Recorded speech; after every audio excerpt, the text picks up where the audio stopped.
Welcome po sa aking YouTube channel. So, medyo matagal po akong hindi nakapag-upload dahil medyo busy po at sabi ko parang complete naman po yung na-upload ko sa aking YouTube channel. Pero marami po kasi ang nagre-request, nagpapaturo at yung gusto sanang magpagawa pero hindi nga tayo nagbebenta ng mga gawa nating incubator. I-flex ko na lang po sa inyo itong Science Investigatory Project or SIP ng aking anak. So yung gumawa po nito ay anak ko na grade 10 student ng Holy Trinity College. So ayan guys. So bali, tingnan nyo guys, napakasimple lang po. Napakasimple ng pagkagawa nitong styrofoam incubator at pwedeng-pwede nyo pong gayahin kasi nga yung gumawa nito ay estudyante. Pero syempre, ginagabayan siya ng kanyang tatay. So ayan, makikita ninyo yung sukat ng ating styrofoam incubator na ginamit. And tingnan nyo mabuti yung design guys. Ganyan lang po yung pagkagawa, simpleng-simple. So ayan, yung sukat ng ating styrofoam incubator ay 17 inches. So 17 by 17 po yan siya. So napakaliit pero nakakapagpapapisa po. Pwede siyang maging solusyon sa problema ninyo kapag hindi naglimlim yung inyong mga alagang inahin. Lalo na yung may mga isa, dalawang inahin lang at malayo po sa mga nagpapa-incubate. So ayan, may butas po sa taas, dalawang butas. As usual, parang yung mga nakikita ninyo sa aming mga incubator, ganyan talaga yung design.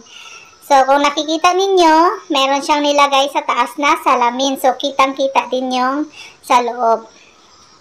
At ito guys, yung ginamit na control, yung XH-W3001. So, yan yung parang mabenta ngayon sa market, saka readily available na.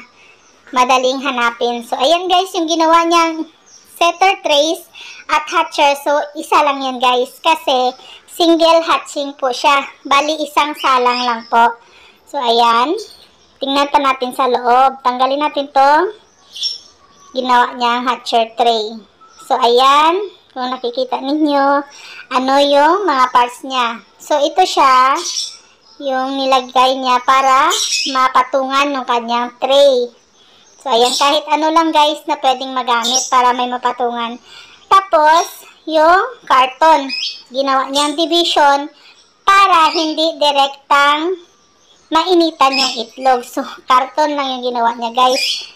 Ayan, yung design ng carton, mayroong division na naka-guide pataas din yung hangin. So, dadaan yung hangin dyan sa butas and may gagayad siya pataas para maganda po yung circulation ng hangin. So, ganyan yung kanyang pagposisyon sa kanyang takip doon sa kanyang heater na bulb. So, guys, yung ginamit niya pala dyan ay isang 15 watt na bulb. 15 watts.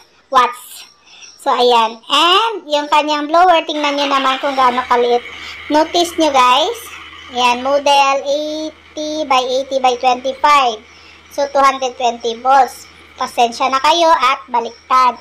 So, ganyan lang yung ano niya sa loob. Tapos, may lalagyan din ng tubig. Ganyan lang kasimple, guys. So, ayan. And, yung pagka-connect pala ng control, yung ano lang, yung heater lang yung nakakonect sa control. Yung blower po, direct po siyang isasaksak. So, hindi na siya idadaan sa control kasi nga, yung design natin sa lahat ng ating incubator, tuloy-tuloy po yung ang blower natin, yung heater lang po yung na-on at saka na-off. So, ayan.